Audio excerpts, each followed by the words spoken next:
Hello दोस्तों, हमारे YouTube channel में आप सभी का स्वागत है। इस वीडियो में हम सीमेंस स्टॉक के ऊपर डिस्कशन करने वाले हैं। काफ़ी सारे इंपॉर्टेंट टॉपिक्स को कवर करेंगे। देखो दोस्तों, काफ़ी ज़्यादा गिरावट के बाद आज के दिन शेयर में बढ़िया तेज़ी देखने को मिली है। तकरीबन 3.25% की गेन के साथ स्टॉक की क्लोजिंग हुई है। तेज़ी के पीछे रीजंस क्या हैं ये हम लोग समझेंगे ही, साथ ही साथ कुछ और भी चीज़ों को यहाँ पर हम लोग कवर करने वाले हैं। ठीक है, तो यहाँ पर सबसे पहले हम वॉल्यूम को डिस्कस करते हैं। तो देखो, आज के दिन वॉल्यूम बढ़िया रही है पिछले दिन के मुकाबले में। पिछले दिन 6 लाख की वॉल्यूम थी, आज 7 लाख की वॉल्यूम यहाँ पर रही है। एंड उसके बाद यहाँ पे अगर हम प्राइस परफॉर्मेंस की बात करें तो देखो, यहाँ पर प्राइस परफॉर्मेंस में 1 वीक के अंदर स्टॉक जो है ये पॉजिटिव में आ चुका है। 5.13% की गेन यहाँ पर देखने को मिल रही है। बाकी यहाँ पर 1 मंथ में देखो -8.87% की गिरावट है। फिर यहाँ पर लास्ट 3 मंथ्स में -34.73%, ईयर टू डेट में -22.19%। फिर यहाँ पर लास्ट 1 ईयर में अभी भी स्टॉक जो है ये पॉजिटिव है 7.52%। ठीक है, अब यहाँ पे हम तेजी के पीछे रीजंस की बात करें तो ऐसा नहीं है कि कंपनी से रिलेटेड कोई अच्छी खबर वगैरह आई हो। ठीक है, आज के दिन पूरे बाजार में ही बढ़िया तेजी देखने को मिली है।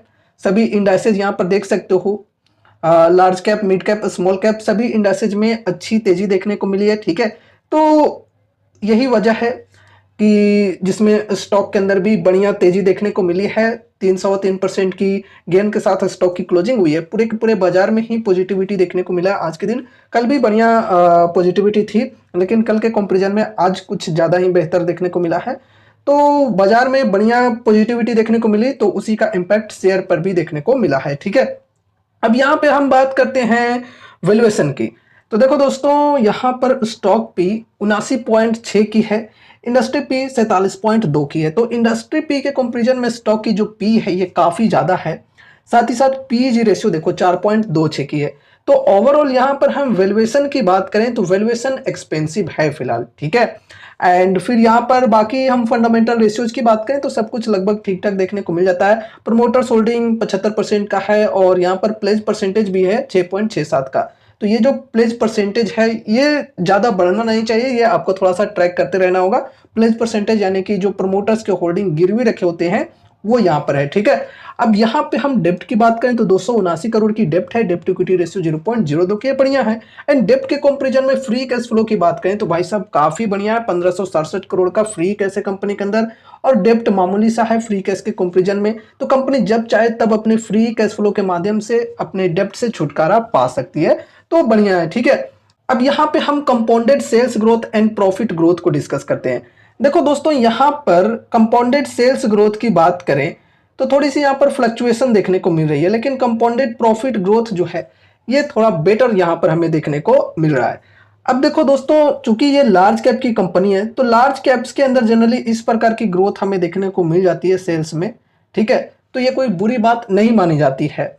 लेकिन अगर इसी के जैसा कोई और कंपनी है जिसमें रिस्क इसी के इक्वल है या फिर इससे कम है, लेकिन वहां पर अगर compounded sales growth and profit growth की जो परसेंटेज है वो थोड़ा ज्यादा बेहतर देखने को मिल रहा है, तो हम उस कंपनी के साथ चलना प्रेफर करेंगे। ठीक है, कहने का मतलब ये है कि ऐसा नहीं है कि अगर आप इस कंपनी के ऊपर अपनी स्टडी कर रहे हो, आपको ये कंपनी पसंद आ गया तो डायरेक्ट जाकर इन्वेस्ट कर दिया, बिल्कुल नहीं।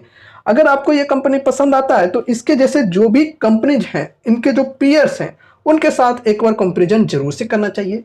एनर्जी के सेक्टर में कंपनी काम करती है, वैसे डाइवर्सिफाइड बिजनेस है इनका, लेकिन एनर्जी के सेक्टर से मेजर इनका रेवेन्यू आता है तकरीबन 40% का। तो एनर्जी के सेक्टर वाले कंपनीज के साथ ही कंपेयर किया जाता है इसे।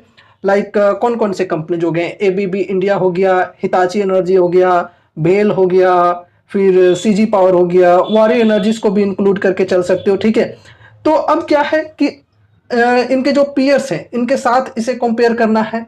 ठीक है, अब देखो पीयर्स के अंदर इसके कंपैरिजन में कोई ऐसा स्टॉक आपको मिलता है जो कि रिस्क कम है वहां पे इसके कंपैरिजन में, लेकिन compounded sales growth and profit growth की जो परसेंटेज है वो वहां पर ज्यादा बेहतर देखने को मिल रहा है, या फिर इसके इक्वल ही है लेकिन रिस्क वहां पर कम है, तो फिर उस स्टॉक के साथ आप लोग चल सकते हो। ठीक है, कहने का मतलब यह है कि पीयर्स के साथ कंपेयर करना जरूरी है। क्या पता आपको इससे भी बेहतर कोई स्टॉक मिल जाए, लेकिन पीयर्स के साथ कैसे कंपेयर करना है, इसी सेक्टर के कंपनी के साथ चलना है। ठीक है, और रिस्क देख लेना है कि किस में कैसा रिस्क है एंड रिवॉर्ड्स के चांसेस कैसे हैं, किस कंपनी के अंदर कैसी ग्रोथ की पोटेंशियल है। तो उन्हीं चीज़ों को कंपेयर करने के बाद जो स्टॉक आपको ज़्यादा बेहतर लगता है उसी स्टॉक के साथ चलना चाहिए, ठीक है। तो यहाँ पर अब हम आगे बढ़ते हैं। अब यहाँ पे हम शेयर होल्डिंग पैटर्न की बात करें तो देखो, प्रमोटर्स की जो होल्डिंग्स हैं ये पिछले कुछ क्वार्टर से एकदम स्टेबल देखने को मिल रहे हैं 75% पर। एंड फिर यहाँ पर अगर हम एफआईआईज के होल्डिंग्स की बात करें तो लगातार इनकी जो होल्डिंग्स है वो थोड़ी थोड़ी करके बढ़ते जा रही हैं। दिसंबर के क्वार्टर में भी बढ़ी है, 8.69% से बढ़कर 8.77% हो चुकी है।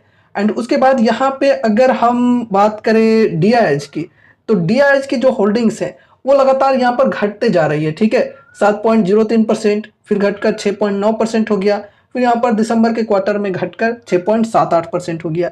फिर बात करें यहाँ पर पब्लिक की, तो पब्लिक की होल्डिंग्स भी थोड़ी थोड़ी करके यहाँ पर बढ़ रही है, 9.39% से बढ़कर 9.42%, फिर 9.45% इस बार हुए हैं बढ़कर, ठीक है।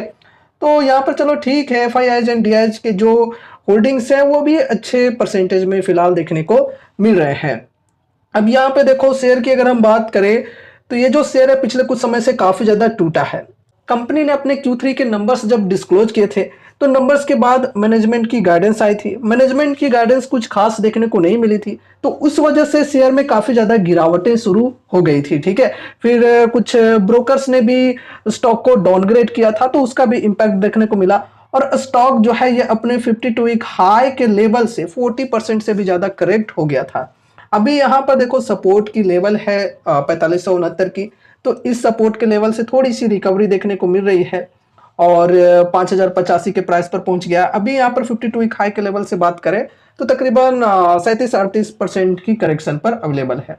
तो दोस्तों ओवरऑल यहाँ पे हम कंपनी की बात करें तो फंडामेंटली एंड फाइनेंशियली कंपनी ठीक है, लॉन्ग टर्म के लिए बढ़िया है, लॉन्ग टर्म में कंपनी के अंदर ग्रोथ आ सकती है। लेकिन अगर आप यहाँ पर इसे कंपेयर करते हो स्मॉल एंड मिड कैप्स के शेयर के साथ तो ऐसी चीजें नहीं करनी चाहिए, क्योंकि स्मॉल एंड मिड कैप्स में जो ग्रोथ की पोटेंशियल होती है वो लार्ज कैप्स में नहीं होती है, लेकिन वहां पर जो रिस्क होता है उसके कंपैरिजन में रिस्क ऐसे कंपनीज के अंदर कम ही होता है, ठीक है।